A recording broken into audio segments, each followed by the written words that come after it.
Welcome to the Heart of CIRS podcast. I'm your hostess, Melanie Joy Pensack, here to share heartfelt conversations with folks recovering from CIRS and with those special people serving the CIRS community. The podcast was created to help bring awareness to the physical, emotional, and mental experiences of folks navigating CIRS day to day. The world needs to know what CIRS folks go through for deeper empathy and understanding. Through stories and vulnerability, we can help the world understand the winding journey of CIRS recovery. Thank you for being here to open your mind and to open your heart.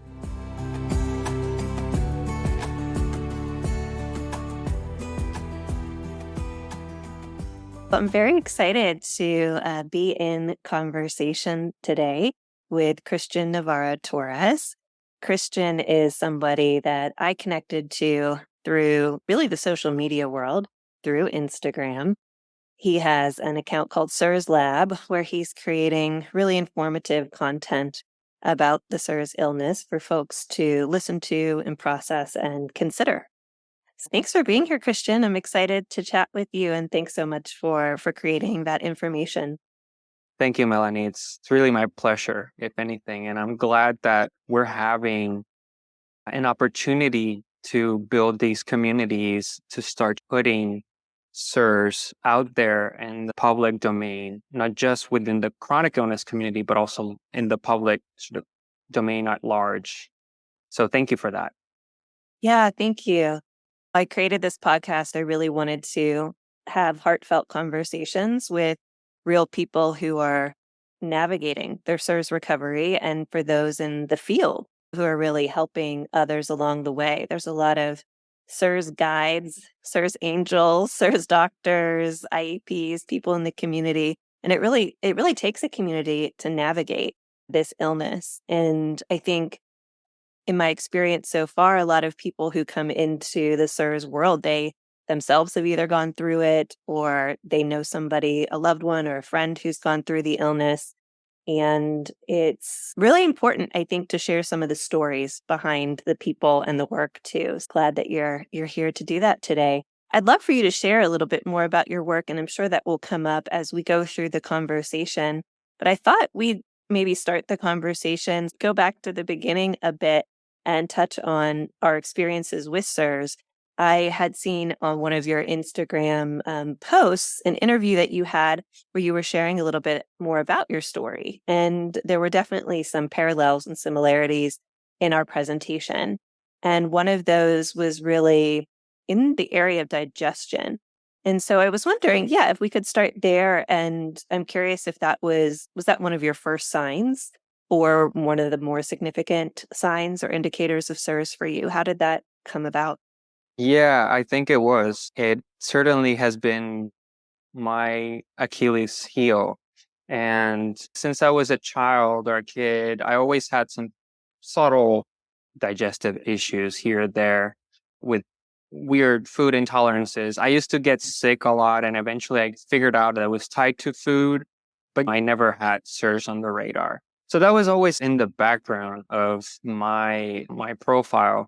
But certainly once I got into graduate school, this was about 9 years ago now, 9 to 10 years ago, where I started to experience more aggressive digestive issues. And coincidentally, this is when I moved into the mainland US. I'm originally from Puerto Rico, which is part of the US, but not politically. We're a separate entity or non-incorporated territory.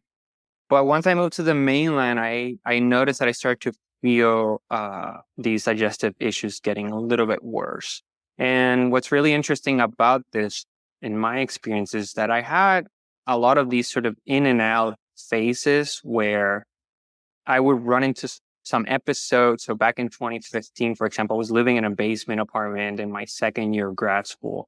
And I remember I suddenly started getting really sick. I couldn't tolerate any kind of food whatsoever. And this lasted for about a month. And I couldn't figure out what to do. Strangely enough, after about a month, I had to go to this conference in Germany to give a presentation. I was really sick. I couldn't eat almost anything. And I thought, oh my God, I'm going to have to go to a hospital in Germany to try to get everything together before this presentation that I had to give. And believe it or not, 2 days into sort of my stay in Germany, suddenly just everything went away. Mm. And I just went back to normal. I was eating gluten, everything. I was just eating every kind of food that you can think of as if nothing had happened. And at that point, I thought maybe there's some food issue going on here between Europe and the US, and maybe there's some to that. But eventually, to me, really, that was just a sign of, okay, I was living in an environment, I was living in a basement apartment. My body was losing resiliency. And then once I removed myself from that, I went back to normal. And then there were several years where I was like normal again and I was very active. And then in 2019, I came back into another phase. And this time it was a little bit different. I was starting to experience other kinds of symptoms along with the digestive disorders. And that's when I got diagnosed with pancreatic enzyme insufficiency. So I had a lot of malabsorption issues. And then again, I was able to get out of that with treatment for this sort of enzyme deficiency. And I went back to normal, but that only lasted about a year before I actually got into deep into CIRS in 2020, which is what I call the point of no return. So I think we all have these sort of ins and outs with this illness. And the cue for me has always been the gut. And then at some point, the body loses resiliency and you reach this sort of point of no return. And I don't know if you've had anything like that happened to you in that journey, since you have all these digestive issues, if you picked up any patterns like that in your case. Yeah, for me, it was digestive issues that started, I guess now it'd be like 7 years ago. And it started out as this food or that food would, Yeah. be a food sensitivity. I didn't have food allergies. And it just snowballed. It felt it was one thing, and then it was another food, and then another food. And I was living in California in the LA area at the time. So there were plenty of functional doctors and practitioners to work with to help resolve whatever was going on. Is it candida? Is it this? And because the Western medicine couldn't find anything as an issue. And I think one of the big things now, knowing what I know about CIRS, I tried every type of functional digestive technique out there. And there were so many different programs and diets and things that people were throwing at me, and nothing worked. And I was actually becoming sicker, and it was impacting me socially. I started to withdraw from meeting with friends to go out to eat. It made dating difficult because I couldn't order anything off the menu. I had to really be particular about food. And it was a pretty significant issue in my life that I worked around and hit, and couldn't understand why nothing would make it get better. But now, knowing what I know, I understand that there were other mechanisms at play. So you and I have that overlap too, that in 2021 for me, that's when I started going after the gut proper with functional medicine. And I thought, oh boy, here we go. This is great. I started doing all these gut healing supplements and candida, antimicrobial treatments because I did have this biosis. And every time I tried anything, it was like I would get better maybe for like 2, 3, or 4 days. And then I would just go back to square one. And no matter what we did, it was just the same pattern over and over. And yeah, my functional doctor, I was actually living in Irvine, California. So we have that Yes. commonality as well. We're in the LA area. I moved eventually to finish my sort of PhD at UC Irvine. And that's when I really started getting chronically sick with this. And I was doing all these gut healing regimens and they just wouldn't work and the doctor couldn't figure it out. If, for anybody listening to this, if that's you, you want to think right away, CIRS. That's like a big red flag. Absolutely. And any of the functional practitioners out there who have patients who they have put all of their different techniques and tools on and nothing has changed, that's also a red flag to start thinking that there's something else going on, and to consider CIRS as a possible diagnosis for that client. Absolutely. Yes. Yes.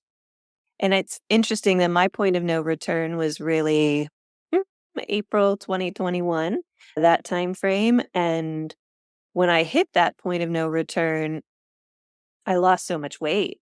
The Mm. digestive system was the first thing to go. I lost 15 pounds. I was malnutritioned, malabsorption, couldn't support the energy that my body needed to really get through the day. Had to use a wheelchair at times to get through doctor's appointments and things. So we have so much in common because I had the exact same thing, insane amounts of weight loss. And eventually I ended up in a wheelchair. It took about a month for me to get out of it. Yeah, It's how did crazy. you handle that? Were you by yourself at that point, or I'm so curious what your thought process was, because I know for me, I was so perplexed why I would have been so healthy. I was somebody that used to walk sometimes 4 or 5 miles a day, hike, very active.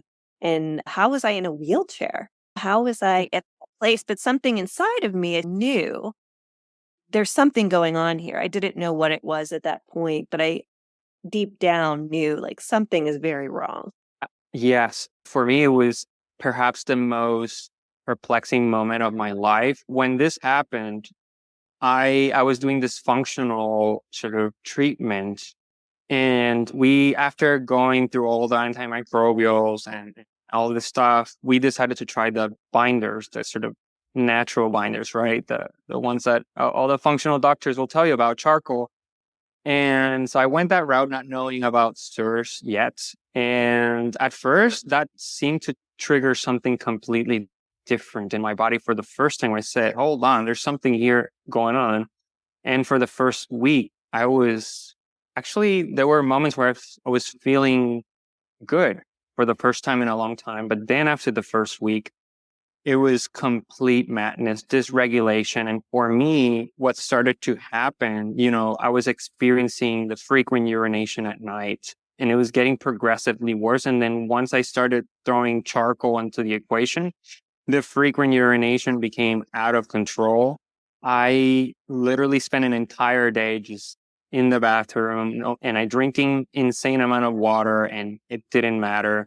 And that's how I ended up in a wheelchair. I got to a point where I couldn't walk. I couldn't get out of bed. I had no minerals available in my body. And I was thankful that I had a roommate at that time.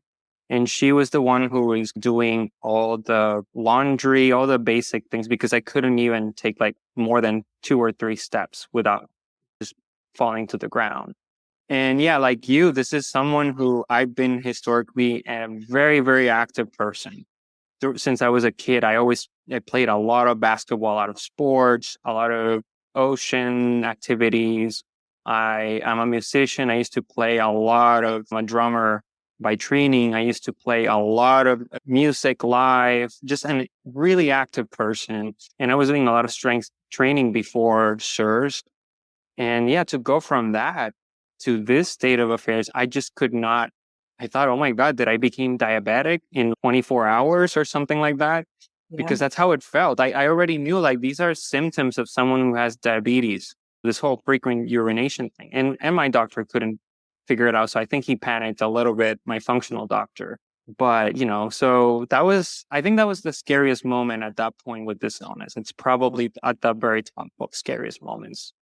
Yeah, it was for me as well. I remember I was living by myself at that point. It was during the pandemic, and I had ended up in a place where I didn't know anybody because I had left California to escape some wildfires and relocated to Boise, Idaho, just to have a break, to reconnect and try to figure out like where I was going to go after those fires in my life. And I had moved into a water damage building at that point and didn't know, was inside all winter long, writing a book, breathing in that air. Wow. And I was getting weaker and weaker, but didn't realize like what was happening until that point of no return. And I remember thinking and having to make that phone call to my parents and my family and be like, I need you to come out and help me. Like, I might need to move into assisted living or a home. Like, I can't take care of myself anymore. And my parents were like, when do you want us to come? And I'm like, now.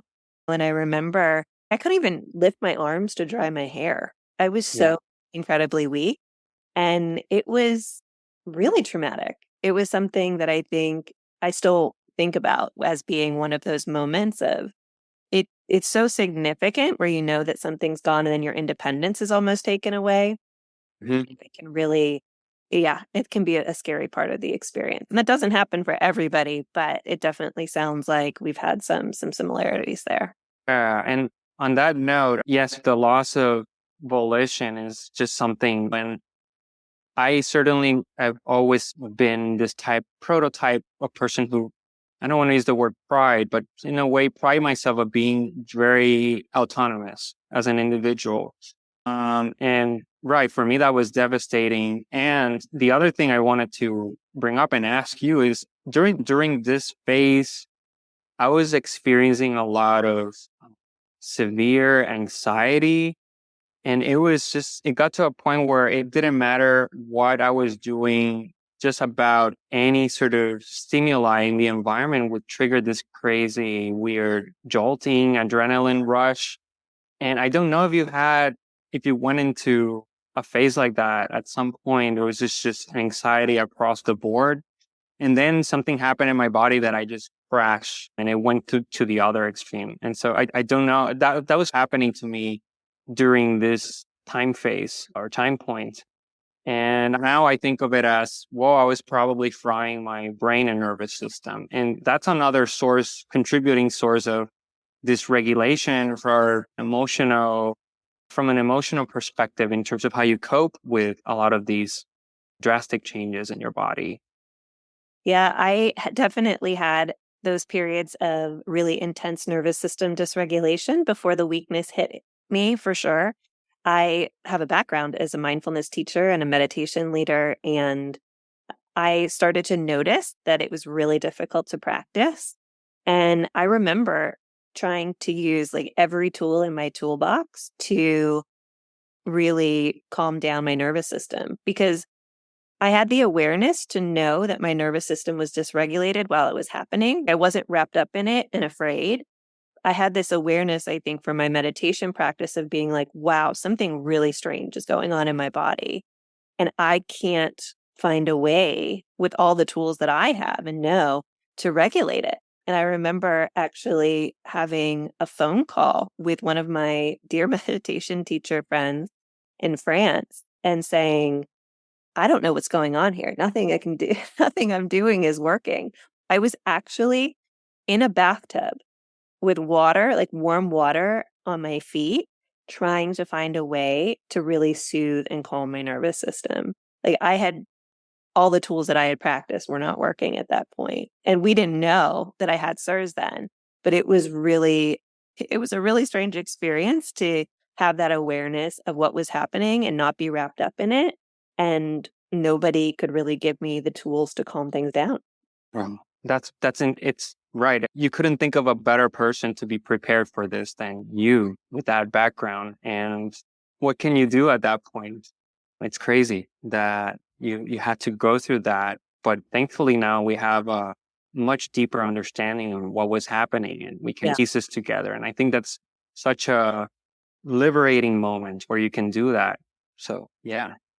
I think it is really powerful to educate yourself on the illness because now, a year into treatment for me, looking back, I can now piece these things together and it really does help with the healing.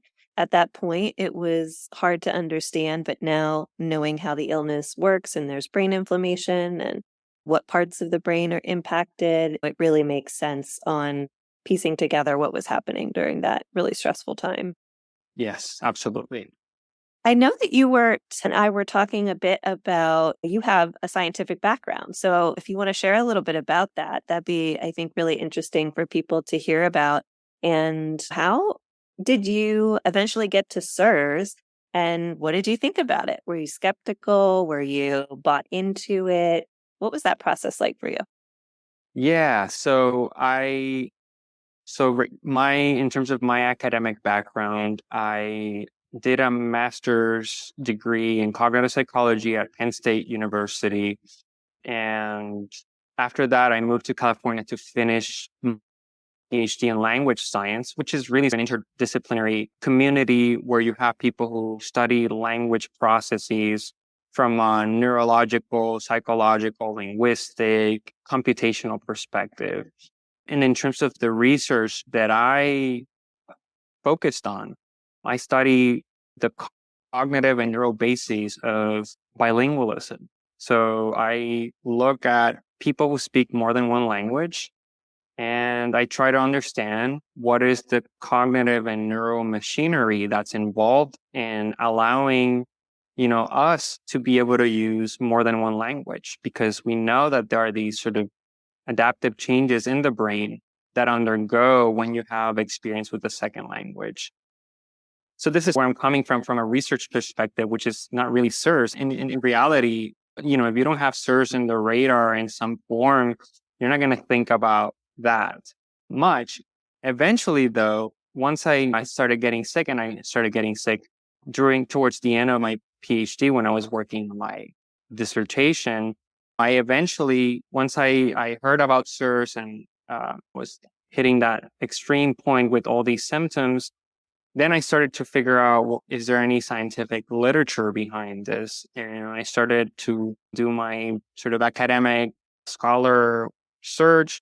And yes, I started finding all these studies that were being published since 1998 by someone by the name of Richie Shoemaker. So this name kept popping up, Shoemaker here. And I started reading, and at first I couldn't quite figure out what this illness meant. It took time for me to understand the whole framework, because when you're coming from, even as an academic, we all come with sort of these I want to say preconceived notions of a particular phenomenon in the world. Sometimes they're more ideological and they could be scientifically informed, but you create this landscape view of particular phenomena. And I start reading about suddenly molds and toxins, and then tying that to a long list of symptoms that have nothing to do with each other, hormonal things, digestive things, neuroinflammation. I just couldn't parse that information out at first. And there was a phase during that where I became very skeptical. I was like, why haven't I not come across research that speaks to this in some form? But eventually I allowed myself to follow through the literature, to read it more carefully, and then to start thinking about how I was experiencing all this illness, all these symptoms. And I got to the point where once I read the literature, I realized, wait a minute, I have a framework here. The only first time in my life, if I start thinking about everything that has happened since I could remember, since I was a kid, now I have a framework that allows me to explain all these seemingly unrelated things. And not only that, there is a protocol that has been tested that can put all of this stuff into remission. So once I accepted that, to me, I was like, okay, I have to see this through. Maybe the protocol, there's something to it that doesn't work, but I need to try it. I'm a scientist, and scientists, they go after the unknowns. You go after those things. I went from being very skeptical initially, in part because I didn't understand what was going on, into sort of using my academic background and my scientific thinking to try to push myself into this sort of discovery state of affairs with the illness. So I said, okay, I'm going to try this protocol. I'm going to do all these things and see where they take me. And as I went further, I was paying a lot of attention to the details with the Shoemaker steps. And I could tell that something was changing qualitatively every time I made progress in ways that I had never envisioned would happen with me. So that's a little bit of that dynamic between going from being a scientific skeptical to jumping into more of a mindset of discovery and exploring this new landscape. And boy, am I glad that I did that, because it changed my life in ways that I would have never imagined. Wow, that is so fascinating to have that background and to go through that process academically. and research articles and things. Most people, if they put together that it's possibly mold, they might not be aware it could be bacteria or other things. But if they at least have the idea they had a mold exposure or something, you go online and Google is the first thing you're going to do, or you're going to get on social media to get your information. And there's so much content out there. But if you have the genetic predisposition and have CIRS, those strategies that people are using just don't work. Right. And I think a lot of patients and people that I've talked to, they want it to work. And they think that's the easier way, right? If I can just go into the infrared sauna, why wouldn't I do that? Or to go through something that has so many steps and that are very scientific and complex for people who don't have that type of background seems, let me try the other things first and see if those work. And we know that that is not going to be the case for people who have that genetics. Yeah. The big decision. It's like a leap of trust to really jump into the Shoemaker protocol, I think. I think that's a great way to put it. There's a leap of faith that you have to take with this. And I was lucky enough that I had in my, not just scientific training, but in my sort of educational training more generally. I actually went before my grad school, I studied philosophy. So I had a very strong humanistic background that really encouraged me to be a critical thinker. And over time, I learned to make this distinction between being skeptic and being a critical thinker. I think skepticism that's part of the toolkit of scientists. You can be skeptical about just about anything that anybody tells you.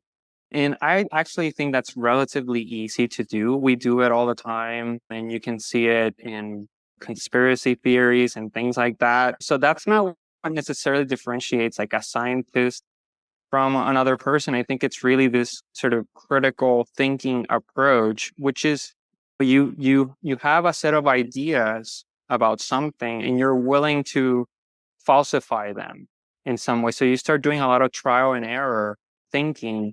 And that's the mindset that I try to implement going into this illness and into the treatment. It's just, okay, I'm going to do a lot of trial and error.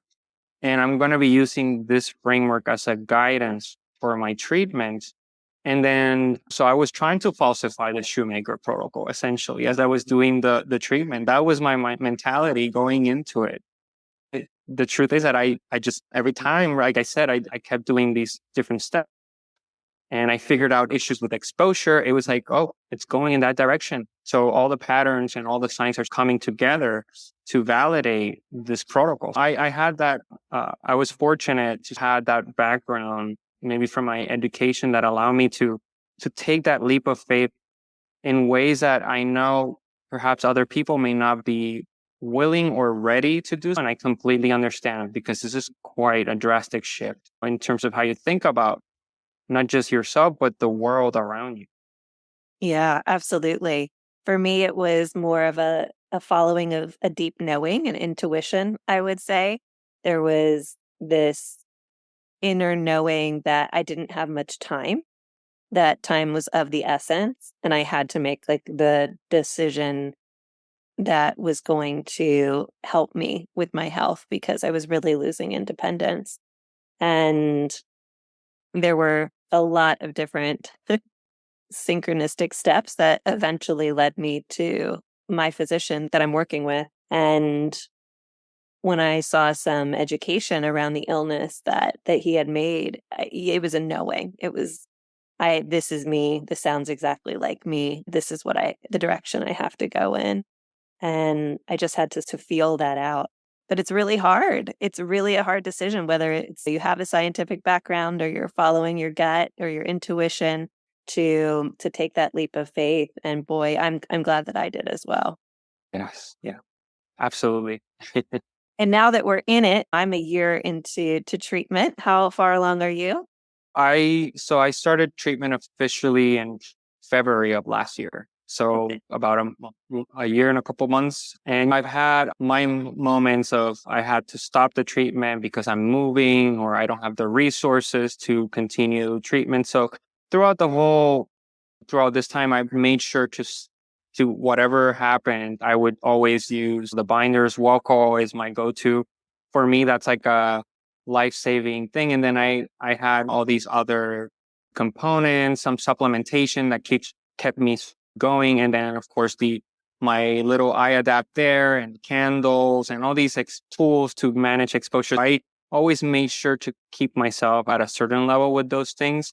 And eventually I was able to continue the protocol once I actually moved here into the DC area, which is where I'm at now.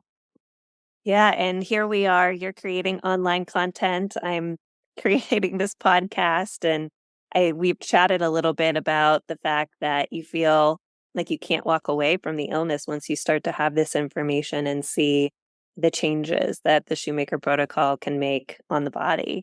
And so, yeah, tell me a little bit about that and your decision to make an online platform that's also bilingual. Yes, that's I'll say right away the bilingual stuff. Okay, I've been wanting to do something ever since I became immersed in the CIRS world. It's because of my background as a Hispanic, Puerto Rican, Spanish speaker, and realizing that none of this was available outside the US, and understanding that there's an incredible amount of people out there in the world who are suffering from this and they have no clue. And I can't even imagine what that looks like. But more generally, in terms of creating CIRS Lab, I would say there were three ingredients to it. One of them, which is tied to this bilingual component, but more generally was this motivation of wanting to bring in the patient perspective into the public eye. At the time I came into CIRS, I was, like we just talked, lucky to come into contact with the scientific literatures relatively early on and start getting a grasp of the illness, the diagnosis, and the treatment. But then I noticed that what was missing in that picture was this patient's perspective. We had access to all these amazing videos from Dr. Andrew Heyman and all these things, which for me were amazing. But I knew that for an average patient, that information is just not accessible or necessarily as useful. And I wanted to do something that showcase what does it look like to go through this illness on a day-to-day basis, and how do you go about that, sort of the details of that in some capacity. And so for a big motivation for me has always been to just figure out a way to tell these things to the average person in ways that they can understand and possibly even relate to, even if they're not CIRS patients themselves. The second thing is that I think was a catalyst is just seeing the science was being lost in translation. I felt I was participating in a lot of these Facebook groups at the very beginning, trying to have an outreach in terms of just meeting other people with the illness.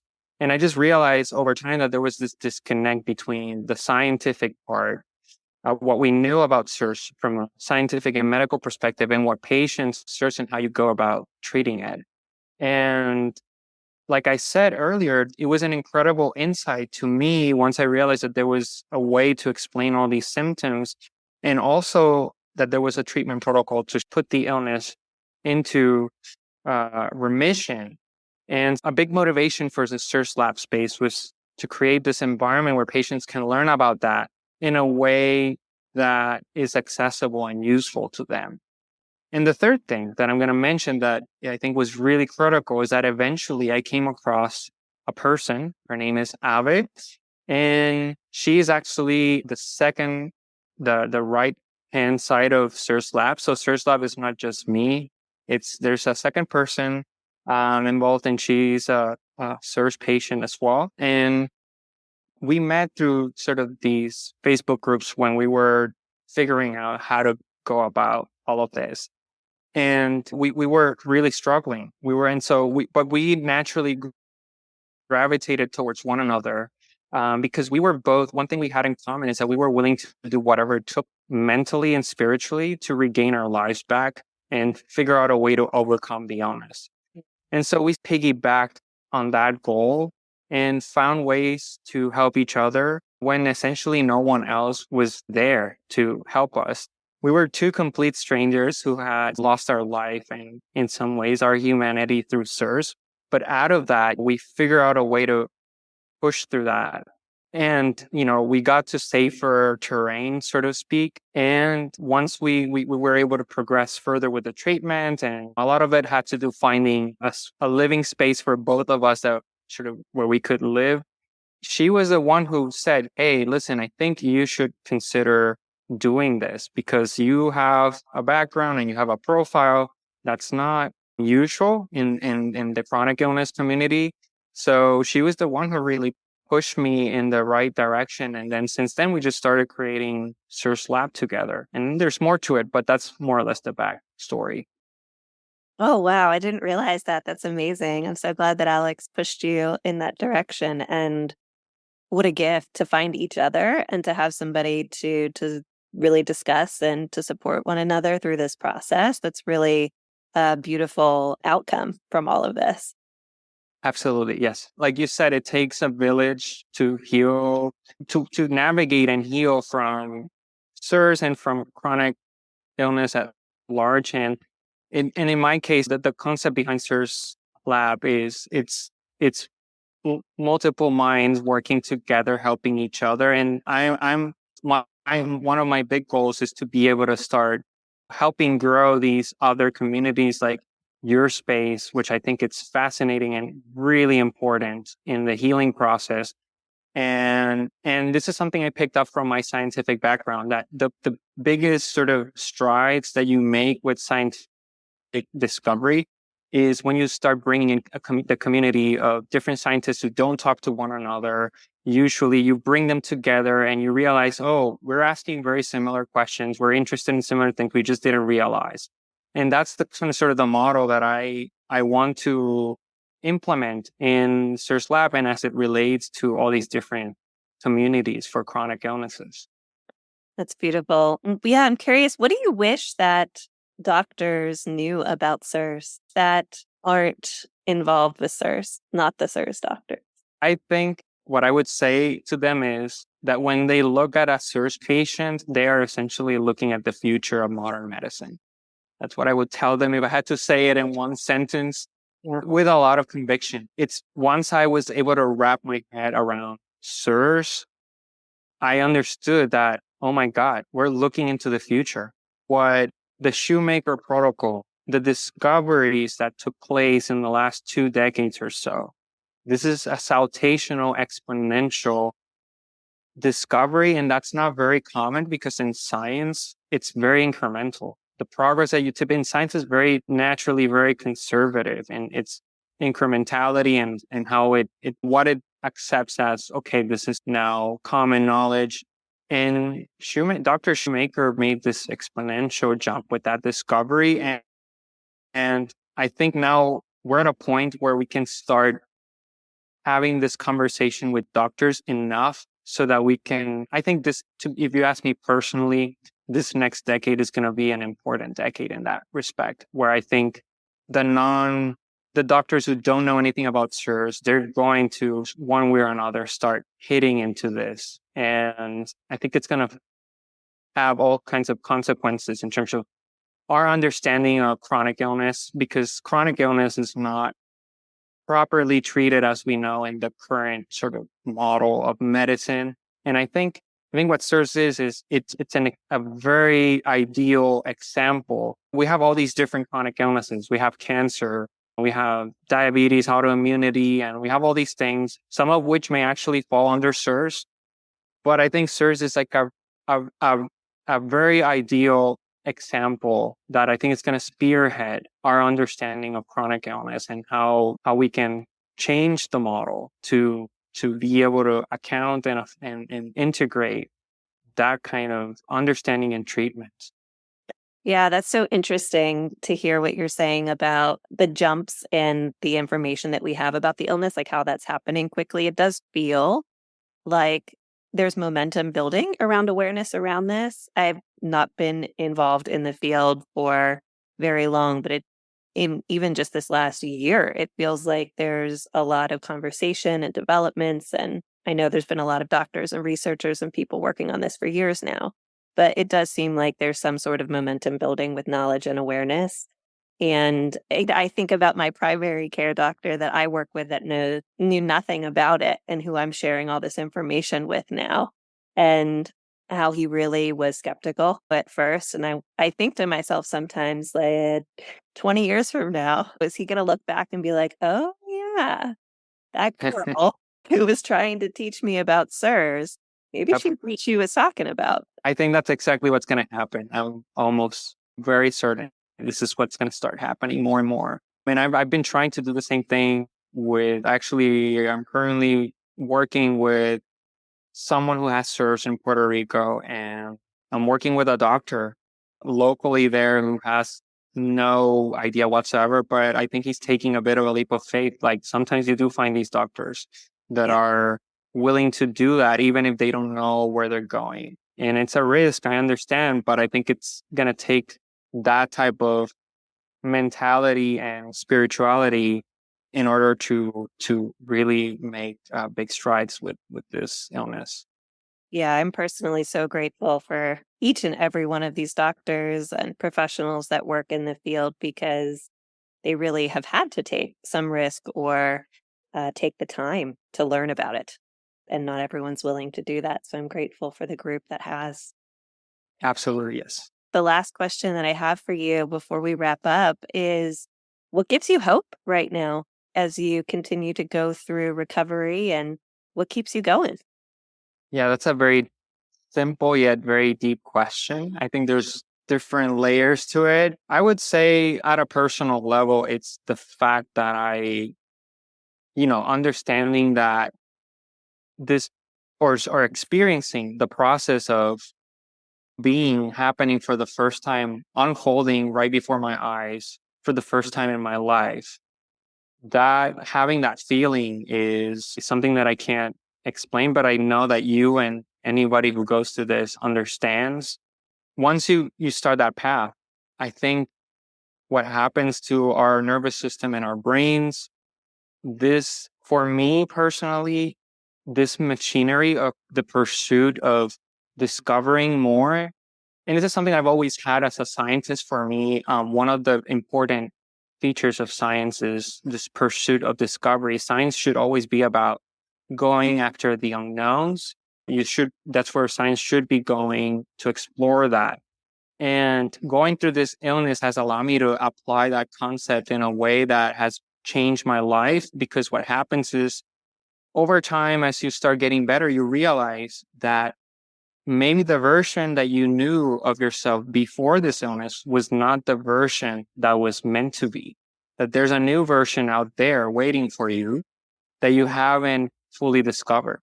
And so that in of itself was enough for me to tell myself that it doesn't matter what happens. I am making a pact with myself that I have to see that through. I want to know what that version looks like. And it doesn't matter what's it going to take. So that's something that it was a very personal conversation that I had with myself, that I was just willing to do whatever was necessary to do that. And I think that's a really big part of me staying hopeful. And I know that no matter what happens, there's always going to be another layer of discovery. So that constant pursuit of discovery of who am I through this illness, and then sharing that with others, I think it's always going to be there. And it's really what keeps me going. That's beautiful. Thank you so much, Christian, for sharing all of this, your knowledge, sharing your heart, and hopefully giving inspiration to all those that are listening. I really appreciate your work and wish you continued health and wellness, and hopefully to connect in person someday too. Absolutely. It would be my honor. And thank you so much for having me today, Melanie. Thank you.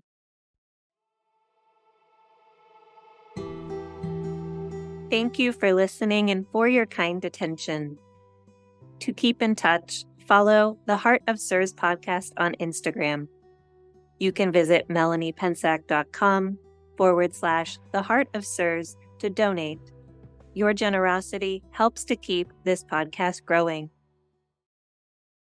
May the awareness of CIRS spread far and wide, helping to change millions of lives for the better.